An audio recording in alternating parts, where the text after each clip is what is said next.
Assalamualaikum warahmatullahi wabarakatuh. Baiklah, di sini saya Dea Mehandra dengan NIM 19076045. Saya akan menjelaskan tentang administrasi sarana dan prasarana. Pengertian administrasi sarana dan prasarana. Administrasi sarana dan prasarana adalah suatu proses kegiatan dalam mengatur, menata, dan mengorganisir secara sistematis dan berdaya guna semua sarana dan prasarana yang ada menurut fungsinya masing-masing dalam rangka menunjang tujuan secara efektif dan efisien. Perbedaan sarana dan prasarana. Sarana adalah barang atau benda yang secara langsung menunjang atau digunakan dalam pelaksanaan suatu kegiatan. Dalam pelaksanaan proses PBM, unsur tersebut dapat berupa meja, kapur, spidol, dan lain-lain. Sedangkan prasarana adalah barang atau benda yang secara tidak langsung dapat berfungsi sebagai penunjang pelaksanaan kegiatan. Dalam pelaksanaan pendidikan, unsur tersebut dapat berbentuk seperti gedung, ruangan, WC, dan lain-lain. Selanjutnya, proses administrasi sarana dan prasarana. Menurut Sujipto, aktivitas administrasi dalam bidang sarana dan prasarana pendidikan meliputi yang pertama, perencanaan.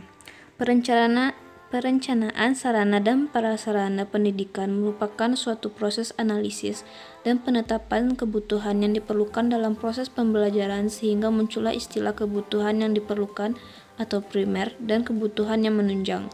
Dalam proses perencanaan ini harus dilakukan dengan cermat dan teliti, baik berkaitan dengan karakteristik sarana dan prasarana yang dibutuhkan, jumlahnya, jenisnya, dan kendala atau manfaat yang didapatkan beserta harganya. Berkaitan dengan ini, Jones menjelaskan bahwa perencanaan pengadaan perlengkapan pendidikan di sekolah harus diawali dengan analisis jenis pengalaman pendidikan yang diprogramkan di sekolah. B. Pengadaan. Pengadaan adalah semua kegiatan penyediaan sarana dan prasarana untuk menunjang pelaksanaan tugas. Karena fungsi dan kegiatan setiap organisasi berbeda, maka pengadaan sarana dan prasarana kantor juga tidak selalu sama antara organisasi yang satu dengan organisasi lain. Dalam pengadaan sarana dan prasarana tersebut, harus dilakukan perencanaan terlebih dahulu. Hal-hal yang perlu diperhatikan dalam menyusun perencanaan sarana dan prasarana antara lain: pertama, gunakan prosedur pengelolaan sarana dan prasarana. Kedua, tentukan jenis, kuantitas, dan kualitas sarana dan prasarana yang dibutuhkan. Sesuaikan antara kebutuhan sarana dan prasarana dengan biaya yang tersedia. Sediakan dan gunakan sarana dan prasarana dalam kegiatan operasional. Penyimpanan dan pemeliharaan sarana dan prasarana. Kumpulkan dan kelola data sarana dan prasarana. Selanjutnya, penghapusan sarana dan prasarana sesuai dengan prosedur yang berlaku. Inventaris. Pengadaan semua sarana dan prasarana kantor memerlukan biaya tinggi, termasuk semua kegiatan yang berkaitan dengan pengelolaannya. Untuk itu, diperlukan kegiatan inventarisasi. Inventarisasi sarana dan prasarana adalah semua kegiatan dan usaha untuk memperoleh data yang diperlukan mengenai sarana dan prasarana yang dimiliki. Secara singkat, inventaris dapat diartikan sebagai pencatatan terhadap sarana dan prasarana. Inventarisasi yang dilakukan di semua organisasi bisa saja berbeda, namun pada dasarnya semua dilakukan dengan tujuan yang sama. Tujuan inventarisasi sarana dan prasarana antara lain: A. Agar peralatan tidak mudah hilang. B. Adanya bukti secara tertulis terhadap kegiatan pengelolaan barang sehingga dapat dipertanggungjawabkan. C. Memudahkan dalam pengecekan barang. D. Memudahkan dalam pengawasan. E. Memudahkan ketika mengadakan kegiatan mutasi atau penghapusan barang. Selanjutnya, penyaluran. Penyaluran merupakan kegiatan yang menyangkut pemindahan barang dan tanggung jawab dari instansi atau pemegang yang satu kepada instansi atau pemegang yang lain. Kegiatan penyaluran barang meliputi 3 bagian, yaitu: pertama, penyusun alokasi. Untuk menghindari pemborosan dalam pembagian atau pendistribusian barang sehingga merata dan seimbang dengan kebutuhan pemakainya masing-masing, maka perlu disusun alokasi kuantitas dan frekuensi pendistribusiannya, sehingga sungguh-sungguh dapat menunjang kegiatan instruksional. Kedua, pengiriman barang. Pengiriman barang dari pusat-pusat penyalur barang perlu memperhatikan beberapa hal sebagai berikut. Yang pertama, cara pengiriman, pengemasan, pemuatan, pengangkutan, dan pembongkaran.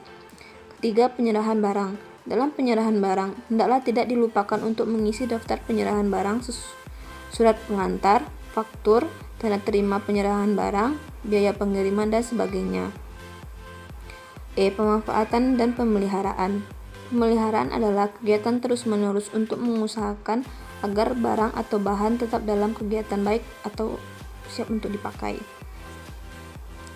Tujuan pemeliharaan sarana dan prasarana antara lain: pertama, agar barang tidak mudah rusak karena hama atau suhu atau cuaca. Kedua, agar barang tidak mudah hilang, agar barang tidak kadaluarsa, agar barang tidak mudah susut, agar sarana dan prasarana selalu dalam keadaan bersih.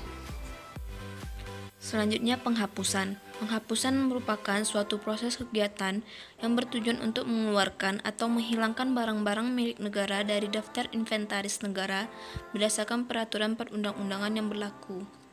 Pengawasan. Seluruh kegiatan administrasi sarana dan prasarana pendidikan tidak bisa berjalan sendiri tanpa dikendalikan dan diawasi. Artinya, setiap kegiatan masing-masing akan dimonitoring setiap saat oleh pemimpin organisasi serta diperhatikan kerjasamanya satu sama lain.